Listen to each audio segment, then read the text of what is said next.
Minnesota may be better known than its quieter neighbors, but it still carries the hallmarks of the northern Midwest and a population far smaller than its size might suggest. At over 86,000 square miles, Minnesota is bigger than the entire United Kingdom, yet its population hovers around 5.8 million. That might sound like a lot, until you realize most of those people live in or around the Twin Cities. Outside Minneapolis and St. Paul, the state opens up into lakes, forests, farmland, and long stretches of rural quiet. The average population density sits around 71 people per square mile, much higher than the Dakotas, but still far below more urbanized states. Northern Minnesota especially remains a realm of small towns, logging roads, and wilderness. In places like the Boundary Waters, there are entire regions with no roads at all. In parts of the Boundary Waters or the Iron Range, it's not uncommon to drive for miles without seeing another house or to spend a weekend camping without hearing a single car. Why is Minnesota so empty? There are many reasons why large parts of Minnesota remain sparsely populated, despite its size and natural beauty, including a combination of geography, weather, and economy, all of which contribute to why many people don't want to live in the state. Reason 1. Brutal winter. Minnesota's winters are legendary. From late November through March and often stretching into April, the state enters a months-long deep freeze that dominates the landscape and the mindset. Snow doesn't simply fall, it piles. Storms can drop a foot or more overnight, and that snow doesn't melt in a few days like it might elsewhere. Temperatures regularly dip below 0 degrees Fahrenheit, and in the northern reaches, places like International Falls, often called the icebox of the nation, wind chills of -40 degrees Fahrenheit or colder aren't unusual. At that level, the cold isn't just uncomfortable, it's dangerous. Frostbite can set in within minutes. Batteries die. Doors freeze shut. People carry survival kits in their cars, not just out of habit, but necessity. Entire towns can shut down under the weight of a blizzard. School closures aren't just for snow, but for extreme cold, when it's too risky for kids to wait at the bus stop. In rural areas, snowplows can't keep up, and it's common to go days without seeing a cleared road. Even basic tasks, getting groceries, taking out the trash, walking the dog, require layers of insulated gear and strategic planning. Social life contracts. People hunker down, gathering indoors if they gather at all. It's a season that tests patience, resilience, and preparation. For those who didn't grow up with it, Minnesota winter can feel like an endurance test. It shapes everything from how people dress to how they drive and even how they socialize. Reason 2. Remote geography. Minnesota's remote geography is one of the key reasons why so much of the state remains sparsely populated. Outside the Twin Cities metro, the land opens up into vast stretches of farmland, dense forests, wetlands, and lake country. In the northern and northeastern parts of the state, places like the Iron Range and the Boundary Waters, towns are small, roads are few, and distances between communities can be measured in hours, not miles. In some regions, especially near the Canadian border, there are no major highways, just winding two-lane roads surrounded by pine and birch.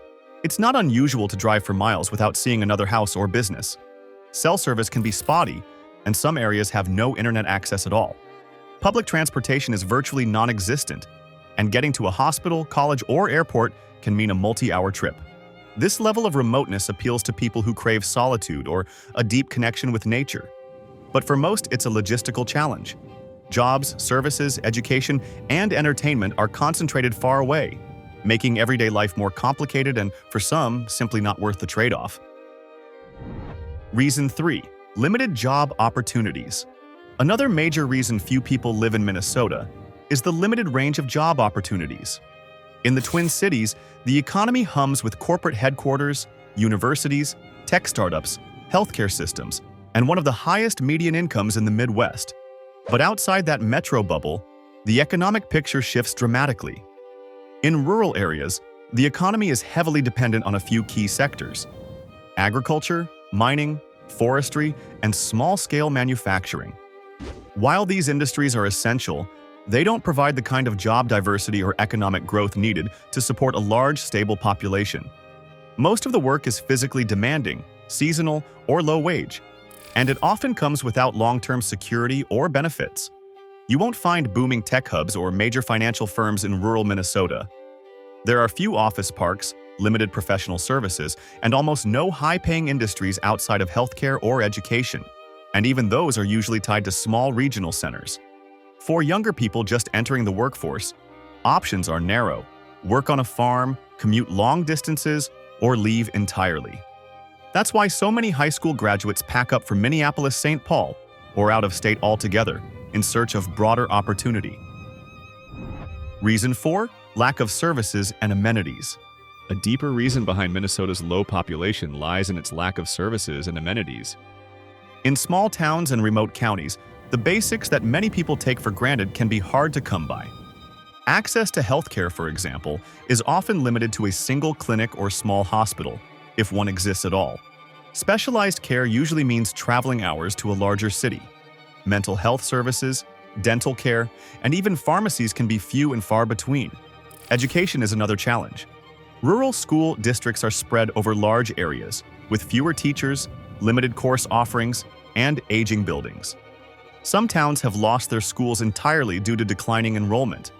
Broadband internet, a necessity for remote work, online education, and even basic communication, is still unreliable or unavailable in parts of the state, cutting off residents from digital access that most Americans consider essential. Then there are the everyday things: grocery stores, gyms, cafes, libraries, and entertainment venues. In many places, a trip to see a movie, buy fresh produce, or sit down at a restaurant means driving to the next county or beyond. Public transportation is virtually non-existent, leaving those without a car, especially seniors, effectively stranded. This scarcity of amenities doesn't just make life inconvenient, it makes it harder to attract and retain residents. So, why do people still choose to live in Minnesota despite everything we've just walked through?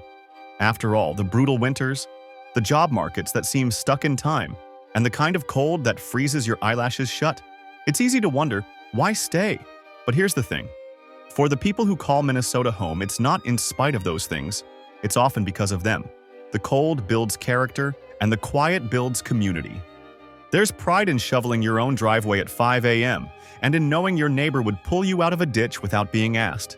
There's something grounding about living in a place where nature still sets the terms and where beauty isn't flashy but earned, like the sun rising over a frozen lake or a loon calling in the stillness.